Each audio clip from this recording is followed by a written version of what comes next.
Commercial Relations of India in the Middle Ages by Babasaheb Ambedkar. Part 18. It was a great fortune that this imperial city should have withstood these incessant attacks and should have conserved the wreck of the classical civilization.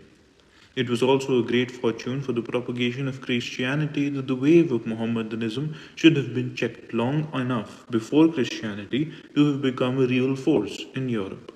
It bore the brunt of barbarism, allowed the classic civilization to develop itself.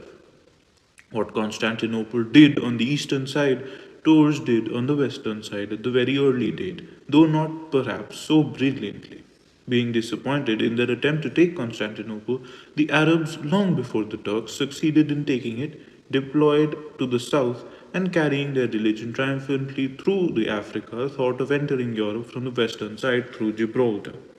Here, in their preliminary advance, they met with little opposition from the kingdom of the West.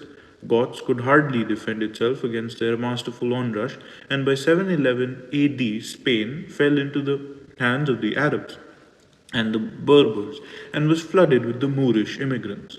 Encouraged by success, the Arabs thought of crossing over into Gaul but were held in check by the Duke of Aquitaine, who, however, was defeated near Bordeaux in 732. With redoubled energy, they advanced into Poitiers and marched for Tours. But here they dashed against a stronger enemy. The Franks, under Charles the Hammer Mortal, defeated the Arabs at Tours and thus permanently stayed their advance. The Arabs never more made any attempts to cross the Pyrenees. What would have been the fate of European civilization had the Arabs succeeded in subjugating it, it is hard to speculate. This much is certain that the Moors were far in advance of the Franks.